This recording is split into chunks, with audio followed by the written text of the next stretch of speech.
ఆ ఒకటి అడకు మన అల్లరి నరేష్ గారి ఈ ఫిలిం మూవీ రివ్యూ అయితే ఈ వీడియోలో చూద్దాం. వీడియో నిండు కూడా చూడండి. అండ్ ఇన్ కేస్ మన వీడియో కనుక మీకు నచ్చినట్టయితే మీ ఫ్రెండ్స్కి షేర్ చేయండి. అండ్ కొంచెం సపోర్ట్ మీ దగ్గర నుంచి ఎక్స్పెక్ట్ చేస్తున్నా. సో ఫైనల్గా మూవీ అనేది ఎలా ఉంటుంది అని అంటే నాకైతే నచ్చింది. ప్రజెంట్ పెళ్లి చేసుకోవాలని ఏజ్ ఉన్న పర్సన్స్కి అయితే ఈ మూవీ అనేది రికమెండ్ చేస్తాను.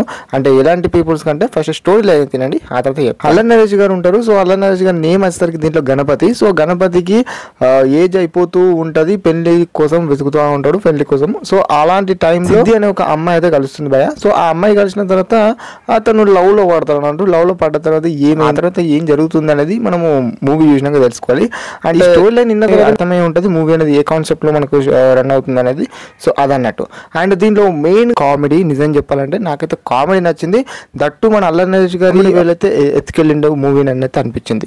అండ్ మూవీలో మైనస్ థింగ్స్ ఏమైనా ఉన్నాయంటే భయ ఏమీ లేదు, కొంచెము సెకండ్ హాఫ్ అనేది తగ్గినట్టు అనిపించింది. అండ్ దట్టు సాంగ్స్ కూడా నాకు అంత ఎక్కలేదు. ప్రజెంట్ మ్యాట్రిమోనీ కానీ లేకపోతే ఇంకా ఇప్పుడు మనకు పెళ్లికి సంబంధించిన యాప్స్ కొన్ని అయితే వస్తున్నాయి. సో దాంట్లో కొన్ని స్కామ్స్ కూడా ఉన్నాయి కదా, దాన్ని చూసుకున్నట్టయితే ఆ వైపు నుంచి చూసుకున్నట్టయితే మూవీ అనేది ఒక గుడ్ మెసేజ్ వేలో మనకు స్టోరీ ఎలా ఉన్నది అన్నట్టు అనిపించింది. సో ఇక మైనస్ థింగ్ గురించి మాట్లాడుకుంటే ఈ మూవీలో సాంగ్స్ కానీ లేకపోతే బీజిఎం స్కోర్ గురించి కానీ అదంతా అంత ఒక యావరేజ్ అనిపించింది. సో అది పర్టికులర్గా.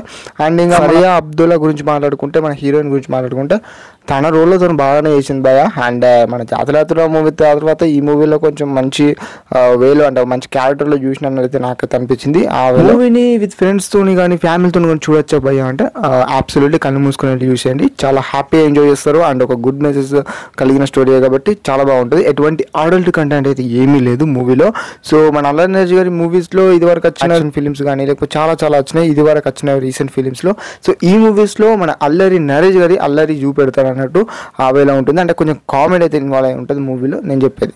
అండ్ ఒకసారి ఇంకా మీకు కావాలి ఈ మూవీ గురించి మన ఇన్ఫర్మేషన్ తెలుసుకోవాలంటే జస్ట్ ట్రైలర్ చూడని వాళ్ళు ఒకసారి ట్రైలర్ చూసేయండి. ట్రైలర్ చూసిన తర్వాత వర్త కాదా థియేటర్లోకి వెళ్ళి చూడాల్సిన వర్త కాదా అనేది మీ మైండ్లోకి ఏదో వస్తుందో మీరు అనుకున్నది చూడండి. సో ఇంకా మూవీ గురించి మాట్లాడాలంటే క్లైమాక్స్ పోర్షన్ గురించి చూసుకున్నట్టయితే ఆ స్కామ్స్ అవన్నీ సో ఆ వేరియస్లో మనకు ఏం జరుగుతుంది అనేది ఒక గుడ్ మెసేజ్లో అయితే మనకు క్లైమాక్స్ అయితే ఎండ్ అవుతుంది. సో అక్కడ వరకు బాగానే ఉంది. అండ్ స్క్రీన్ ప్లే గురించి మాట్లాడుకుంటే బాగుంది భయ. స్క్రీన్ ప్లే కూడా బాగా రియలిస్టిక్ సంబంధించిన స్టోరీ కాబట్టి అండ్ మనకు కొన్ని వైజాగ్ సీన్స్ కానీ లేకపోతే అవన్నీ కొంచెం బాగా అనిపించింది. మూవీకి కనెక్ట్ అయ్యే విధంగానే అన్నట్టు అనిపించింది.